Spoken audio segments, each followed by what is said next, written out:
घनश्याम प्रसाद नेताम के स्वर में टीसी म्यूजिक पर सुनिए यह गीत।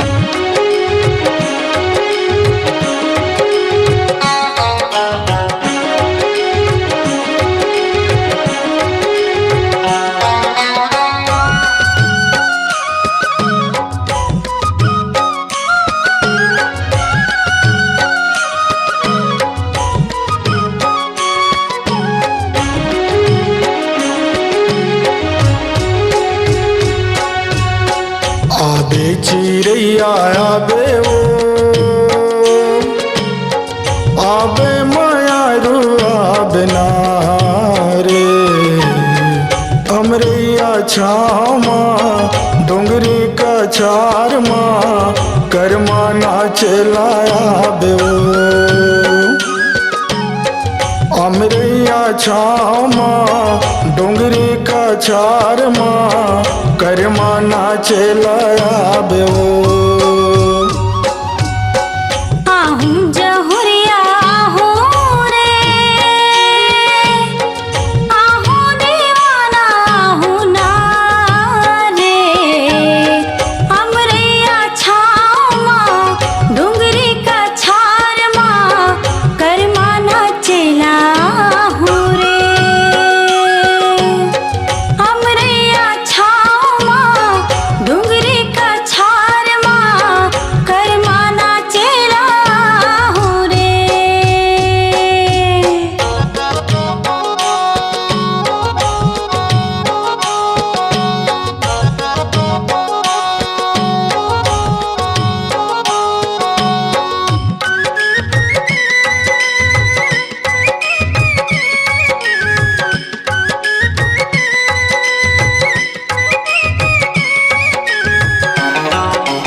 ढोलकिया बाजे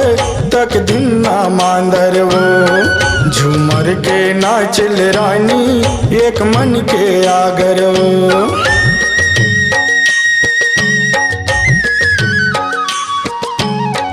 ढम ढम ढोलकिया बाजे तक दिन ना मांदर वो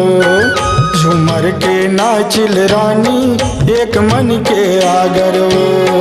अमरैया छामा रघुनाथपुर गाँव अमरैया छामा रघुनाथपुर गाँव करमा नाचला आबे ओ करमा नाचला आबे ओ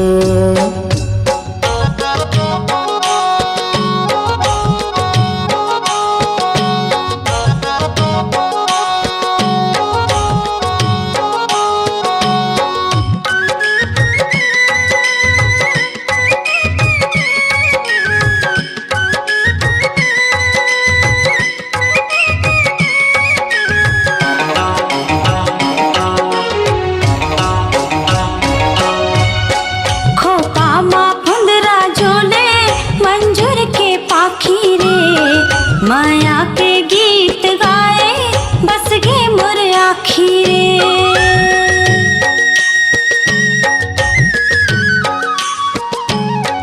खोपा माँ फुंदरा झूले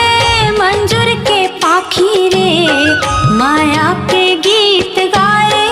बस गे मोर आखिरे मोहा के खार माँ संगीत और प्यार माँ मोहा के संगीत और प्यार माँ करमा नाचला हूँ रे हारे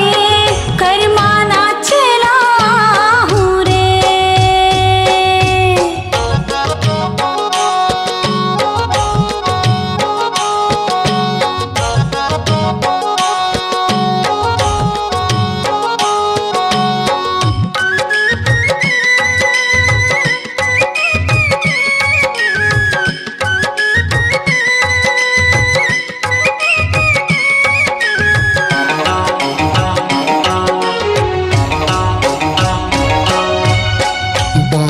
तोर बहुटा गोरी हाथे माँ ककनी वो दिल माँ बासायों तोला खवाए मोहनी वो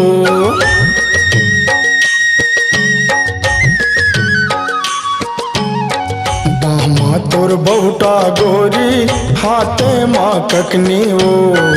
दिल माँ बासायो तोला खवाए मोहनी वो तेंदो कुआ खार माँ हमरैया छाव माँ तेंदो कुआ खार माँ हमरैया छाव माँ कर्मा नाचेला बेवो कर्मा नाचेला बेवो आहूं जहुरिया आहूं रे आहूं दीवाना आहूं ना रे हमरैया छाव माँ डुंगरी का छार माँ कर्मा नाचेला आहूं रे हमरैया छाव माँ डुंगरी का छार माँ कर्मा नाचेला आहूं रे कर्मा नाचेला बेवो हाँ कर्मा नाचेला आहूं रे कर्मा नाचेला बेवो हाँ कर्मा नाचेला आहूं रे